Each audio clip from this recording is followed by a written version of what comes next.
Assalamualaikum warahmatullahi wabarakatuh. Selamat sore para mahasiswa, mahasiswi STI Sukabumi semester 4. Kita bertemu lagi dalam mata kuliah Filsafat Ilmu yang menjadi bahasan kita untuk pertemuan saat ini adalah tentang dasar-dasar pengetahuan. Bagi yang sudah memiliki buku Filsafat Ilmu karangan Jujun S. Surya Sumantri, silakan yang dibuka buku yang ini. Ini di sini ada tentang bahasan dasar-dasar pengetahuan. Lingkup bahasannya yaitu tentang penalaran, logika, sumber pengetahuan, dan kriteria kebenaran. Saya ulangi lagi, jadi tentang penalaran, kemudian logika, sumber pengetahuan, dan kriteria kebenaran. Ini ada di halaman 39. Sebagai pengantar saya ingin sampaikan bahwa manusia itu adalah makhluk ciptaan Allah yang paling mulia. Manusia itu adalah makhluk Allah yang memiliki keistimewaan-keistimewaan dibandingkan dengan makhluk-makhluk yang lainnya. Keistimewaan itu paling tidak bisa dilihat dari dua segi. Yang pertama dari sifat lahiriah fisiknya.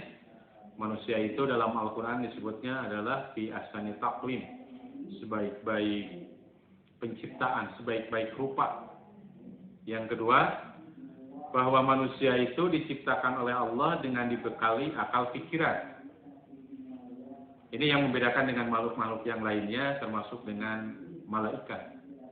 Nah, Allah membekali manusia dengan akal pikiran ini sebagai alat berpikir. Jika di kalangan para filosof, manusia itu disebutnya al-hayawanun natik, manusia yang berpikir atau manusia yang berbicara. Berbicara didasarkan atas pikirannya. Nah, dengan akal pikirannya itu manusia bisa mengembangkan kehidupannya, bisa membuat peradaban, bisa membentuk pengetahuan.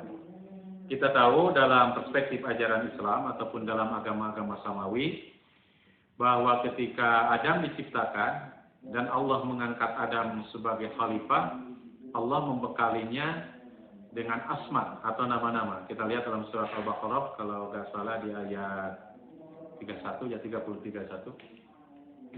Wa 'allama Adamal asma'a. Jadi Allah mengajarkan kepada Adam itu asma.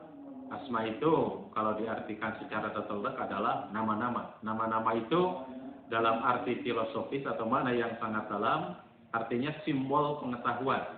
Bahwa Allah membekali Adam pengetahuan. Kenapa Allah membekali Adam pengetahuan? Karena Adam diangkat oleh Allah sebagai khalifah dan mempunyai tugas untuk memakmurkan, memelihara bumi, mengurus bumi, atau dalam bahasa lain untuk membangun peradaban. Makanya bumi ini tidak diserahkan kepada malaikat. Malaikat tidak dibekali pikiran oleh Allah. Kalau misalkan bumi ini diberikan kepada malaikat, maka tidak akan ada peradaban di bumi ini. Justru kenapa Allah memberikannya kepada manusia dengan dibekali akal adalah untuk membangun peradaban. Nah, jadi manusia bisa membangun peradabannya itu adalah dengan sarana akal yang Allah berikan kepada manusia. Makanya akal itu harus digunakan. Ya. Nah, itu yang membedakan antara manusia dengan yang lainnya. Jadi manusia itu adalah makhluk yang berpikir. Karena oleh Allah dibekali akalnya. Jadi manusia bisa melakukan penalaran dengan akalnya itu. Kita lihat. Ya, ini hakikat penalaran itu. Jadi hakikat penalaran itu bisa dikaji dulu. Kita review dulu tentang pengetahuan. Di minggu-minggu sebelumnya kita telah membahas tentang pengetahuan. Bahwa ada banyak pengetahuan yang dimiliki oleh manusia. Ada pengetahuan ilmu, pengetahuan filsafat, pengetahuan agama. Atau juga ada pengetahuan indrawi. Atau ada pengetahuan yang sangat tidak berdasar, misalkan mitos. Yang sifatnya irasional. Nah, pengetahuan yang dimiliki oleh manusia itu pada dasarnya itu melalui dua cara. Pertama, melalui usaha aktif manusia. Artinya manusia berusaha keras mencari pengetahuan. Yang kedua, ada pengetahuan yang manusia pasif. tapi manusia bisa memilikinya. Dari mana pengetahuan itu? Dari Allah, dari Tuhan melalui wahyunya, melalui para nabinya. Sampailah kepada manusia dan terbentuk pengetahuan dalam diri kita. Nah, kalau pengetahuan wahyu itu manusia pasif. Tetapi kalau yang lainnya, yang hasil usaha, gitu ya. Nah, yang hasil usaha itu ada dua, ada penalaran, ada perasaan intuisi. Jadi tidak semua pengetahuan hasil usaha aktif manusia itu dikategorikan melalui hasil penalaran. Tetapi juga ada pengetahuan yang dihasilkan dari perasaan, feeling, atau juga dari intuisi, ya, dari intuisi. Di kalangan para filosof, gitu ya, ada yang meyakini aliran intuisisme bahwa pengetahuan tingkat tinggi itu dihasilkan oleh intuisi. Jadi intuisi itu adalah cara mendapatkan pengetahuan yang benar.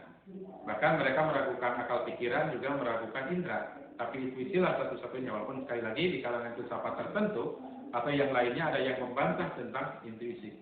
Di kalangan para filosof timur misalnya, gitu ya, misalkan ada satu ilmu yang disebut dengan ilmu laduni atau ilmu al-huduri. Itu adalah ilmu melalui hasil usaha manusia, tapi melalui prosesnya itu adalah proses agak semacam ada keberkatan pemahamannya dengan intuisi. Nah, penalaran itu adalah proses berpikir. Jadi penalaran itu adalah proses berpikir. Berpikir untuk apa? Berpikir untuk menemukan pengetahuan. Berpikir untuk mengambil kesimpulan yang berupa pengetahuan. Makanya pengetahuan itu dihasilkan melalui proses berpikir. Nah, berpikir itu adalah kegiatan untuk menemukan pengetahuan yang benar. Ulangi, berpikir itu adalah kegiatan, tentunya ini adalah kegiatan akal untuk menemukan pengetahuan yang benar. Walaupun masalah pengetahuan itu nanti di kalangan para filosof itu berbeda-beda sesuai dengan alirannya. Ada yang aliran koherensi, korespondensi, pragmatisme, dan yang lain-lainnya. Gitu ya. Nanti akan dibahas dalam bahasan selanjutnya. Yang jelas bahwa berpikir itu adalah kegiatan untuk menemukan pengetahuan yang benar. Kenapa manusia harus memiliki pengetahuan yang benar sebagai bekal dalam kehidupannya? Kalau pengetahuan yang tidak benar nanti akan mencelakakan manusia. Pengetahuan yang benar itu akan membimbing manusia ke jalan kebahagiaan dan keselamatan. Kalau pengetahuan yang didapatkan oleh manusia tidak benar dan dianggap benar, itu justru akan mencelakakan manusia. Maka pengetahuannya itu adalah harus benar. Ya. Nah, sekarang ciri-ciri. Apa ciri-ciri penalaran? Atau apakah semua berpikir itu termasuk penalaran? Tidak juga. Penalaran itu berpikir memiliki ciri-ciri tertentu. Di sini ada dua ciri. Yang pertama, bahwa penalaran itu adalah proses berpikirnya harus logis. Apa logis itu? Ya, jadi adanya suatu pola berpikir tertentu. Pola berpikir tertentu. Pola berpikir tertentu atau logis itu dipelajari dalam ilmu logika. Nanti kita akan pelajari bagaimana gitu ya membentuk pengetahuan melalui alur logika. Itu kita menggunakan premis-premis kemudian mengambil kesimpulan baik secara deduktif ataupun secara induktif gitu. Nah, kesimpulannya itu adalah berupa pengetahuan. Pengetahuan itu didapatkan dari proses adanya premis baik premis mayornya atau premis minornya, kemudian muncul kesimpulan, dan kesimpulan itu menjadi pengetahuan. Nah, nanti logika itu ada dua, ada logika formal, ada logika material. Logika formal itu yang mempelajari tentang ketepatan berpikirnya. Kalau logika material itu yang mempelajari tentang isinya. Jadi apakah isi pernyataannya benar atau tidak, gitu ya, itu dipelajarinya dalam logika material. Kalau logika formal hanya mempelajari tentang ketepatan berpikirnya. Nah, yang kedua, ciri penalaran itu adalah harus ada analisis atau didasarkan pada kerangka berpikir tertentu. Analisa itu artinya kalau secara bahasa menguraikan. Jadi ketika kita menguraikan sebuah kajian, ketika kita akan mengkaji dan menguraikan, itu ada sudut pandang tertentu. Bahasa lain adalah pisau analisisnya. Saya contohkan untuk memudahkan pemahaman. Kalau kita akan membelah buah apel, tentunya kita bisa menggunakan berbagai alat. Bisa menggunakan pisau, bisa menggunakan golok, bisa menggunakan gergaji, dan yang lain-lainnya. Tentunya ketika kita membelah buah apel dengan menggunakan pisau akan berbeda hasilnya dengan gergaji. Kenapa? Sebab alat belahnya yang berbeda. Begitupun dalam sebuah proses berpikir, gitu, analisa atau kerangka berpikir itu sangat menentukan terhadap sebuah jawaban. Misalkan, kalau ada pertanyaan apa itu manusia, maka jawabannya bisa bermacam-macam tergantung analisa yang dipakainya. Tergantung kerangka berpikir yang dipakainya. Nanti kerangka berpikir itu akan berhubungan dengan teori-teori yang dipakai ketika kita membahas sebuah masalah. Misalkan manusia, ketika ditanya apa itu manusia, itu bisa dijawab oleh ilmu politik, oleh ilmu sosial, oleh psikologi, dan yang lain-lainnya.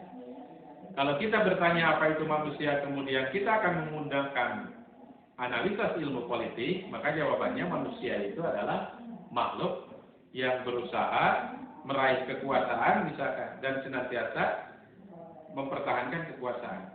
Atau dia berusaha dengan hal-hal yang terkait dengan kekuasaan, itu adalah ilmu politik. Tapi kalau bertanya kepada ilmu ekonomi akan menjawab bahwa manusia itu adalah makhluk yang melakukan aktivitas atau berusaha, gitu ya, memenuhi kehidupan hidupnya. Jadi melakukan aktivitas demi memenuhi kebutuhan hidupnya, baik itu sifatnya produksi, distribusi, ataupun konsumsi. Ilmu ekonomi akan menjawab seperti itu. Beda lagi misalkan jawabannya kalau ilmu sosial, atau psikologi, atau ilmu-ilmu yang lainnya.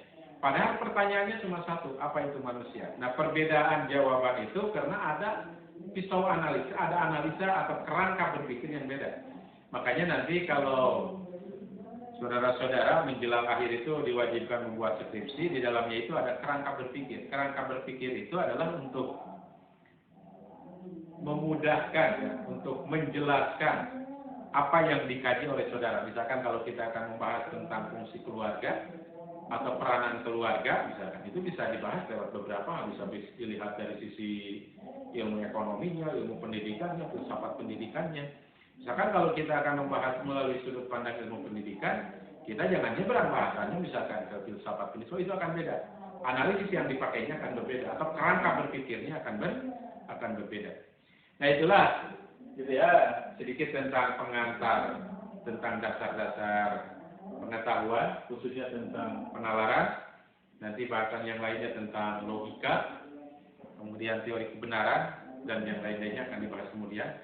Silakan dikaji lagi lebih mendalam bukunya. Dalam buku-buku yang lain juga bisa, atau di-searching, ya, atau dicari di googling dalam tulisan-tulisan yang lain tentang dasar al-Quran. Itu hanya pengantar singkat. Mudah-mudahan ini bisa dipahami dan menjadi modal awal bagi saudara-saudara untuk memahami materi ini. Terima kasih. Wassalamualaikum warahmatullahi wabarakatuh.